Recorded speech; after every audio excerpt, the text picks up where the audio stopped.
Nke a bụ ịmatụ TV. Igbo mmanụ Igbo mmanụ ibe anyị ekele m unu.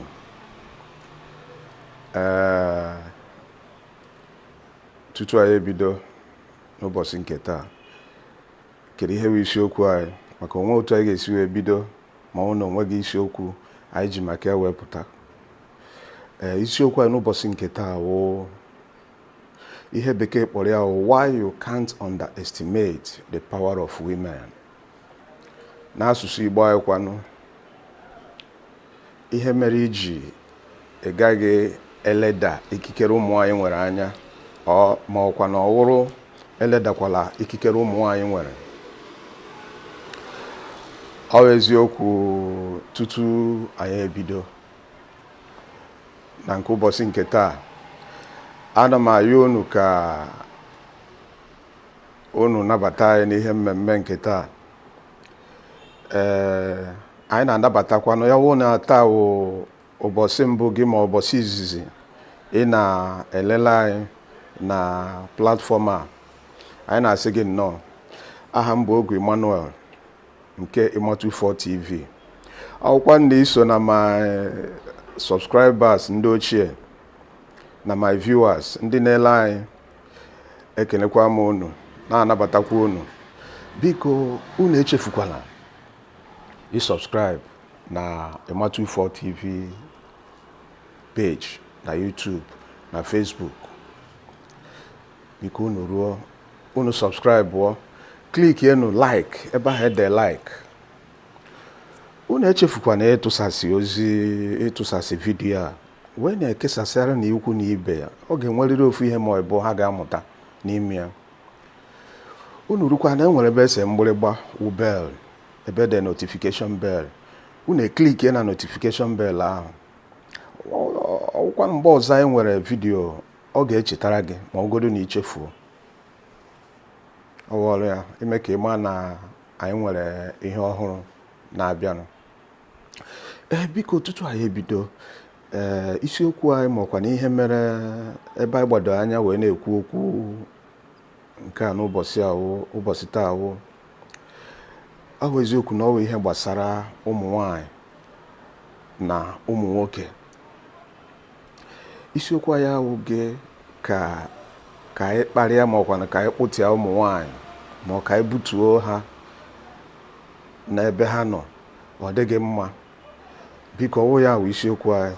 Ihe anyị ji chọọ ka anyị mee vidiyo ahụ ka anyị nwee ike ichetara ụfọdụ mmadụ na-amaghị, maka enwe ụfọdụ ụmụ nwoke na-eleda ụmụ nwaanyị anya too much. Ha adịghị ekwe na nwaanyị wee ihe, ha adịghị ekwe na o nwere ihe nwaanyị nwere ike imenwu. So anyị chọrọ ka anyị wee vidiyo a mee ka ha mata na ụmụ nwaanyị chọọ ime ihe na ha ga-eme ihe. So vidiyo ahụ gị iji butuo unu kama ọ bụ iji celebrate your strength, ọ bụghị your weakness. Ọ ihe anyị ji chọọ ime vidiyo a. So onye ọbụla na-eledata ụmụ nwaanyị anya ma ọ na-ele ha anya n'isi, onye nke ahụ na-eme at his own risk. Eche na onweghị uru ọbụla ọ ga-enweta n'ime ya. So na mbido vidiyo anyị ga-egbu ya nke. N'anya nke m, dịka otu m si ghọta ya, ọ na-adị m ka enwere ụzọ ụmụ nwaanyị abụọ. Enwere ụzọ ụmụ nwaanyị abụọ dịnụ wụ ịmago two categories of women. Nke mbụ, enwere ndị na-abịa in your life, na-abata in your family. Ha na-abịa ka ha bịa dozie, ha na-abịa mee ka ndụ ede gbatikwuo aka. Ha na-abịa mee ka udo dị na ndụ gị. Ha na-abịa mee ka udo dị na ezinụlọ a ọ batara. Kategori nke abụọ bụ mpaghara nke abụọ. Kedu ihe ọ wụ? Enwere ndị nke na-abịanụ, ọrụ ha wụ ha bịara izu, gbuo ma laa n'iyi. Bekee si that they came to steal, to kill and destroy. Otu akwa ka ọ dị na ụmụ nwoke, ọkwa sọsọ nwaanyị. So n'ime lifestyle video a anyị na-eme, si na ụlọ ọrụ Ịmatụ TV, anyị na-achọ ka anyị banye n'ime ụzọ ihe 20 mere ụmụ nwanyị ha ji wụrụ ndị siri ike, mere ụmụ nwanyị ha ji wụrụ ndị kajara akaja na ndụ anyị, n'obodo anyị, na society anyị. So ndị bido na nke mbụ, masị m kwuwe eche m na the surest way mmadụ nwere ike isi gaji aka gbuo onwe ma ọkwa nelie onwe ya ileda nwaanyị anya. That is underestimate the power of a woman. My brother, ịnwa anya anwa aka m adịkwa n'ọbara nwa atụrụ a, ọkwa ileda nwaanyị anya. Ahụgo many places o mere ihe live, ọwụdị nke fim ma ọ ka asị mago ka asị tọrọ ọnụ mba. Anwakwana ya anwa si na ị na-eleda nwaanyị anya, ị na-ele anya n'isi, gịnị ka ọ ga-eme nkwanụ? Nwaanyị siri ike, nwaanyị kpọrọ akpọ ka chop 1 chop 2, nwaanyị kpọriri akpọri, nwaanyị siri ike karịa iron, nwaanyị siri ike dịka egbe. Nwaanyị akala egbe sie ike because egbe mgbọtụọ gị n'ahụ, enwere ike ọ daba ebe dị anya, enwere ike buru gị rọshịa gị ụlọ ọgwụ ma onye ahụ operation wepụta mgbe ahụ, mana nwaanyị attack ya gị, onwe gị forces living or dead nwere ike isave gị. Ọwụ na nwaanyị imejọ ya, o were iwe attack ya gị, onwe gị ike nwere ike ịzọpụta gị n'aka ya. So n'ime nke abụọ a, ọwụ ndị nwere ike ime ihe ọbụla ha chọrọ ime, ka ha nwere ike iru ebe a ha na-aga, ka ha nwere ike achieve that kind of ambition ha chọrọ. Ambition a nwere ike wụrụ for good or for bad. Ambition a nwere ike wụrụ ka ha nyere nwoke ma ọkwa ka ha nyere di ha aka achieve ihe ha chọrọ achieve. Nke atọ hụrụ gịnị kwanụ? Wụ the three. Nke atọ hụ gịnị? Ọ bụrụ na gị na nwaanyị na-eme ihe, ya sị gị ọkwa ịhụrụ gị, ịhụkwa gị, m ga-eme gị ihe, I will deal with you. Awụ n'uche Ịmatụ nke a na-arụ ọrụ Ịmatụ TV, that is masị m kwuo, biko were ọsọ were ije gaa ka gị na ya kpakọọ ọnụ, were ọsọ were ije gaa ka gị na ya dozie ihe a na-ese okwu. You better rush, gaa nukunu settle all scores. O nwere ike ime life ọ dị impossible for you, dị very difficult for you, siri gị ezigbo ike, ma ọ na iche na onwe gị ihe ọ ga-emenwu. So abịa na nke anọ, mana nwaanyị nwere ike ịkwatu mgbidi mountain, nwaanyị nwere ike ịkwatu wall ma fence ada akwatu. Nwaanyị ga-emenwe with the speed of light. Ma ọ na-elele ya na onwe ike na ọ gaghị ogene ka ọ kwa na nwaanyị ka ọ. After all, ọ na-ehu eme 1 or 2 things. Ịghọtala? Nwaanyị ka ọ, gịnị ka ọ ga-emenwukwanụ? Oge nke ise, a na-ekwu, bekee na-asị na vulture is a patient bird. Ụmụ nwaanyị ha makwa otu esi enwe ndidi, ha na-enwe ndidi, mana oge ụfọdụ anyị ụmụ nwoke na-aghọtafe ndidi ha, anyị adịghị eji ike aghọta ndidi ha. Oge ụfọdụ anyị na-aghọta ndidi ha dịka ọwụ mebi ndị amachaghị ha na-eme, mana ha ma ụma wee na-enwe ndidi, ha makwanụ mgbe ekwesịrị inwe ndidi. Nwaanyị nwere ike ịma mgbe gị nwawo dibịa ụlọ ma ọ gị nwawo head of the family na-agba n'iro. Ọma na okwu gị egosi gị na ọma gị, kama o nwere ike ọ na-eche mgbe o kwesịrị ekwuo ya ọ baa n'ihe. Ọma mgbe ị na-ewefu ụkwụ, ọma mgbe ị ma iwepụrụ aka the other side, mafuo ụkwụ ọma gbata ọmụ magba nkịtị. Nkịtị ahụ ọ gbara ịchọpụta na ọma mara ihe ị ga-eme. Si ebe ahụ ị na-aga pụtawa maka ndụ gị. Si ebe ahụ ị na-aga pụtawa maka nkịtị ọ gbara o nwere ike ịdị very dangerous.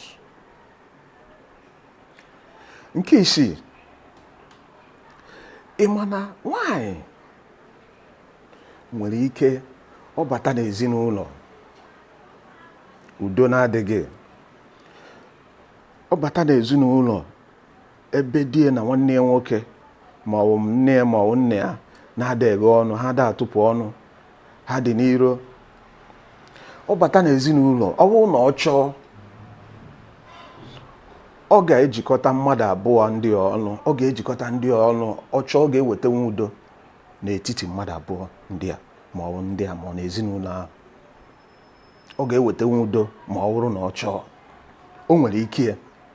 Ha ji the password and ọ dị nke ọsọsọ ha ji that password. Atara katago nke mma ma otu m ga-esi wee nyopụta that password nwekwana ya gosi ụfọdụ mmadụ efe adịghị nweta etu nsi enweta. Sọsọ ha ma otu ha nwere ike isi wee weta nwa udo na family. Sọsọ ha makwa na otu ha ga-esi jide ejima na-abụ si n'afọ pụta ofu oge ọ bụdị one by one, jide ha abụọ, separate ha abụọ, tinye ọgbaghara n'ime ha, mee ha wụrụ enemies. Ha ga-emenwu ya ma ọ bụ na ha chọọ. Ha ga-emenwu ya. Ọ bụ na nwaanyị lọvụọ gị, nwaanyị hụ gị n'anya, o nwere ike ime your friends. Ọ bụghị na o nwere ike, your friends will automatically become her friends. Ndị enyi gị aghọọla na ndị enyi ya. Ndị enemies gị, ndị iro gị aghọọla ndị iro ya ma ọ bụ na ọ hụ gị n'anya. Otu a ka ọ ga-esi consider the things. Otu a ka ọ ga-esi consider ihe niile ahụ. Nke asaa, nwanyị wụ ike ya wụ the solid power. Ike nọ na abịasị gị na onye a wee leader, onye ndu ma ọ bụ onye ọchịchị. Sokodi ya wụrụ onye isi ala, Mr. President, ma ndị nnukwu pastors ndị anyị na-anụ aha ma gịnị, ma ndị a na-eme ha pụtakwuo okwu n'obodo, obodo ederedu. Ụmụ nwaanyị siri ike icheke ndị ọfụma, ị ga-akwagasị ahụ ọfụma. E nwere nwaanyị siri ike kpọrọ akpọ. E nwere nwaanyị siri ike ka egbekwu ha n'azụ, na-efe ọkụ sị ha gawa na onwe ihe na-eme na akwụ m unu n'azụ. Eziokwu a sị na sheki na awụfu onye akwụkwọ, mana oge ebe nwaanyị decide si na ya ga-akwụ gị n'azụ, ịma na e nwere uru sheki mba. Mana abịakwa na nke asaa anyị nọ n'ime, a na-ekwu na behind every successful man there is a woman. That's nwoke ọ na-ehu na-emewe ọfụma, ichekee ya, o nwerere nwaanyị siri ike, nwaanyị kpọrọ akpọkwu ya n'akụkụ, nwaanyị kajara akajakwu ya n'akụkụ. Mana question ajụ nchọ ka njụọ, kedu onye nke kwụ nwoke ahụ na-ada emewe ọfụma ma nwoke ahụ na-adịghị successful? O gosi na nwaanyị akwụghị ya n'azụ, ka nwaanyị agaghị achọ ịkwụ ya n'azụ, ka ọ wụ na idiri nwaanyị ịkwụ ya n'azụ before tutu ọ dị obido na-emewe ọfụma. Ajụjụ m ọzọ awụrụkwa, iwu na ị ga na-emewe ọfụma tutu nwaanyị abịa kwụrụ gị n'akụkụ ma ọ kwụrụ gị n'azụ? Awa ajụ ka nna ajụ. Ọ bụrụ na ị ga na-emewe ọfụma tutu abịa kwụrụ gị n'azụ, nakwa na-echeki. Ajụjụ a m jụrụ unu na bụ na-ewere gbaa night, were gbaa night, eme unu edeta ịmata ụfọ ozi ihe unu chetara na ajụjụ a m jụrụ. Nke asatọ, ọ gịnị? O nwere one big pastor, one of the biggest 5 na Nigeria. o nwere mgbe o kwuru okwu ọ sị that na enwekwa otu isi ọ na inwe plan ịga eluigwe ma otu a na-asị na ị chọrọ ibido ministry na gị bụkwa ụzọ kọnsọlt nwunye gị bụkwa ụzọ mee ka nwunye gị mara gị na ya na-abụ ọkpakọkwara ọnụ gị na nwunye gị unu ghọtakwara onwe unu tutu isi na ị na-aga njem a ị chọrọ ịga nke otu unu si wee bukọ ọnụ maka ada ama ị ma na otu nwaanyị si wee sike ike ịwụrụ somebody ọ bụrụ onye na-eme ihe dịka biznes dị mma bịa lụta nwaanyị ma ihe lụta nwaanyị ma ọpụpụ na mbata sọsọ uche nwaanyị a ga na-ebu gị ga na-eme ka biznes gị a na-agakwu n'ihu mụra mmụọ otu nwaanyị a ga-esi stand abaghị o ga na-eme ka biznes ahụ na-aga n'ihu mụra mmụọ sọsọ udo nwaanyị a wetara na ndụ gị na-asọpọtụ biznes gị ahụ na-aga n'ihu ị ma na somebody wụrụ ihe dịka onye oshi ma onye nọ into illegal something o involve nwunye ya o mee ka nwunye ya mara ihe ọ na-eme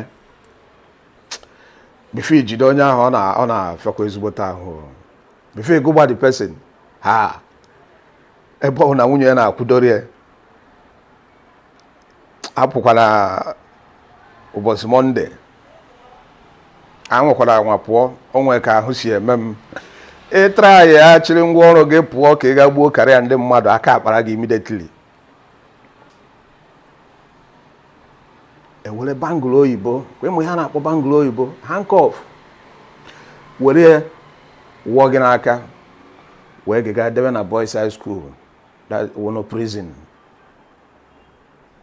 maka gịnị ịda ụtụrụ ya ahụ ọgwa gị o nwere ike o nwetego spiritual warning mere o jisi gị agakwa n'ọrụ ahụ ụbọchị Mọnde mena ya otu a ịda ụtụọ ya isie ya ngọ esi na ọ dịghị possible ịzọpụ ụkwụ enweghị ga-eme ka ị ghara irigret ya nwaanyị chọọ ọ ga-edifend gị ọsụgodi awụrụ ebe dị wrong ebe n'imete gị ihe ọ ga-edifend gị wee ruo n'isi ngwụcha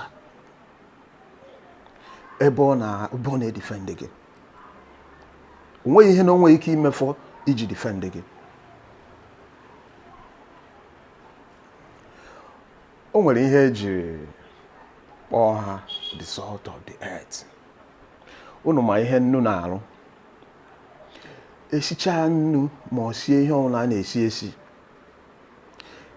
esicha nri sie ihe ọbụla a na-esi ma etighi nnu ịma irie ihe ahụ makwana ihe eghere eghe ma ọ gị na irie ya ọhụ na nnu enugo ụtọ nnu n'ime ya ọ da-adịcha mma ọ na-abalansị cha ọfụma n'ire onwe otu o si atọ n'ire ị na-eri ị na-emechi anya wee na-elofe the ten maka gịnị nnu adịghị ya ma ọ bụ nnu dị adị nwede ebe o ruru eru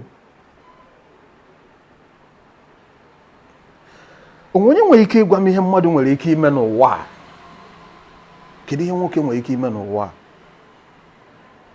ma ọ bụ na nwaanyị adịghị ya ma ọ bụ na onwe nwaanyị kwụ ya n'akụkụ onye nwere ike ihepụ ngwa m biko ịmata ufọ na gwa m ihe mmadụ nwere ike ime kedu ihe nwoke nwere ike ime n'ụwa nwaanyị akwụghị ya n'azụ eme na-ezite ozi mee ka m mara ga-ala ike ịma nke iri n'okwu a nwere n'ụbọchị nke taa kere ihe ọwụ nke iri wụ ọwụ na isoro na ndị na-elele nwaanyị anya iso na ndị na-ele nwaanyị anya n'isi ọ dịkwa mma ọwụ na ihe ị na-eme nwaanyị gịnị ka ọ wụkwana kedu ihe ọ ga-emenwu o nwere ihe oyibo na-akpọ caveat iji maatụ caveat a dị ka ịkọwa nakwa echeki uche gị dịkwa ya ihe a ị na-eme ma ihe a dị ebe ọ gbasakwa gị. Ọ bụ na icheki oge ụfọdụ ịbanye na ụfọdụ luxurious buses ya na-esi ihe dịka mile 2 na-aga east, ma ọ na-esi east na-abịa Lagos. O nwere obere stika, nwe ihe a na-amapado n'akụkụ dị n'ime the bus. Ndị na-amakarị datin na ndị transport company nwe that buses, ọ ha na-ama datin. Kedu ihe a na-ede ebe ahụ? Ihe a na-edekarị ebe ahụ, a na-ede luggages are at owner's risk. Ihe a na-akpọ ụdị information ahụ caveat, ka anyị mara amara akpa iburu bata na moto ahụ na ihe ndị ijiri bata na moto ahụ ọkwa n'aka gị ka ọ dị, uche gị kwesịrị ịdị ebe ọ dị. Ọkwụkwọ ofuo ị bịa ịchọ ndị na-agba akwụkwọ, maka ị gaghị agbanwekwa ha akwụkwọ as long as na ihe ahụ edere ebe ahụ dị ebe ahụ. Ị nweghị ike ịgbanwekwa, ị gaghị agba, dị m sure na ị ga-agbanwe ha akwụkwọ.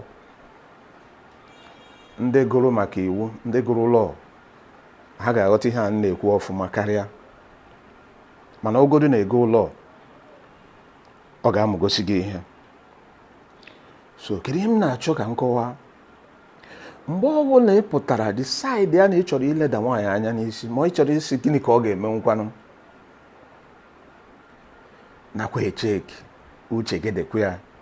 Enwekwa nnukwute caveat, enwere nnukwute caveat nọ dị ya, ka ị mara na ịnwa ya anwa ihe o nwere ike ibute.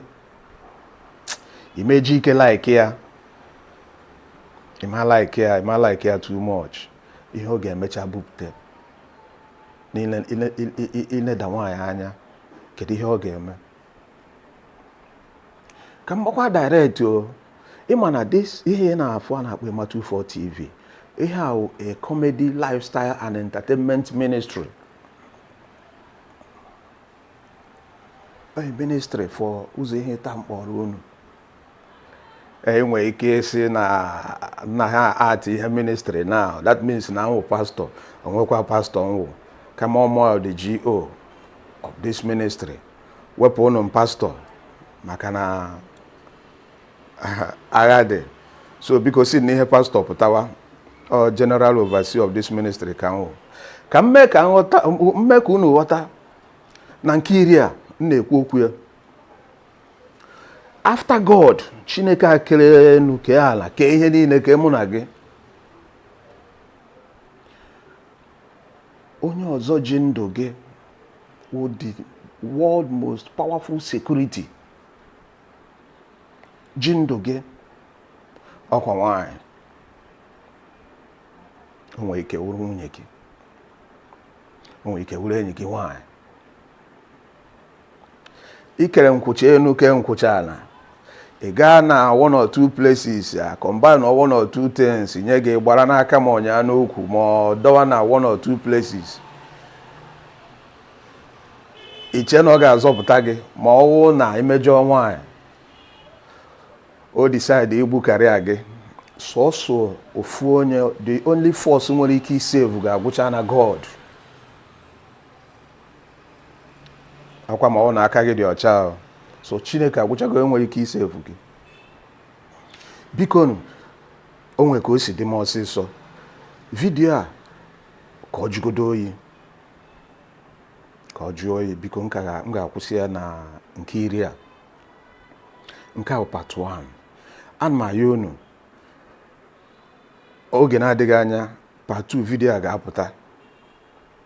Unu gaa na ma YouTube page, Facebook, type Ema 24, Ema 24 TV, is 2 and 4, Ema 24 TV, dekọ ya ọnụ, click here, unu ga-ahụ videos anyị dị ya. Biko ọ ga-amasị m ka unu subscribe na our YouTube channel, ka unu subscribe to our YouTube channel, gaa na our Facebook, like ya, na onwe comment unu nwere. Ọ bụ na anyị metere ọfụma, unu eme ka anyị mara. Ọkwa na ya emete gị, nsogbu adịghị. Wenu videos a tụsasị ya na ya, nye na ya ndị ikwu na ibe. O nwere ụfọdụ ụmụ nwoke na-achọ ka ha fụ n'anya tutu ha ekwere. Ịma na asị na ọ ka afụ n'anya ka mgbọ ji atụ enwe n'isi. biko kama mgbọ ga-atụ Okoye n'isi, were vidiyo a sendere Okoye ka Okoye na vidiyo a. Ọ na ọ lechaa ya, onwe ihe ga-eme ka ọ ghara ịmụta ihe na vidiyo a. Ibe anyị ekene m unu, Igbo mma mmanụ, ka emesịanụ. Bye bye nụ, ka emesịanụ. Bye.